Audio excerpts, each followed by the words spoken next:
If you've got heel spurs, the heel spurs are usually, most probably in about 95 to 99% of the cases, not the problem.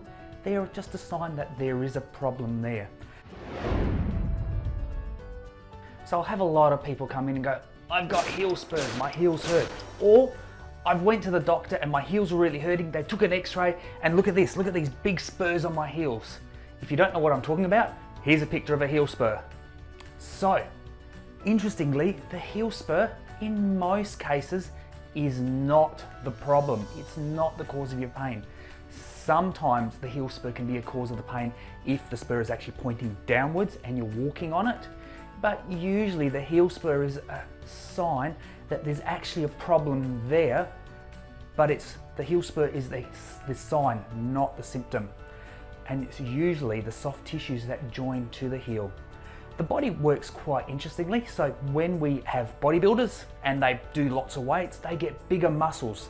The body's response to excess strain, in the case of bodybuilders, those excess weights, is to make the tissues bigger so that they become stronger and able to hold those positions. What happens with heel spurs is the body is actually laying down more bone at the insertion of the plantar fascia.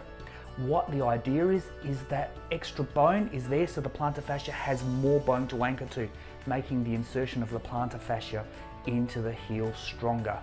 Why has the body put down the extra bone? It's because the plantar fascia is actually what's under strain. And the pain that you're feeling is generally that inflammation in the plantar fascia.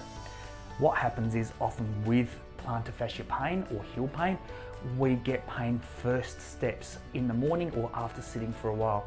And that's because the plantar fascia begins to heal, so it has new fresh tissue and also becomes quite inflamed. So those first few steps, we're either re-tearing some of that new fresh tissue that's not quite strong enough yet, or we're pushing a lot of the inflammation out of the area. And that's why the pain goes away, because we've pushed the inflammation out and there's no more inflammation to push out, or we've torn those fresh tissues and there's no more tissue to tear. But essentially, if you've got heel spurs, the heel spurs are usually, most probably in about 95 to 99% of the cases, not the problem. They're just a sign that there is a problem there. Where does the stress and strain come on those plantar fascia tissues? Often it's those biomechanical issues. So something about the way that we're walking is putting extra stress and strain.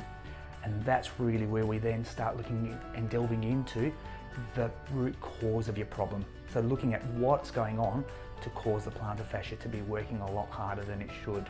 Heel spurs aren't the problem.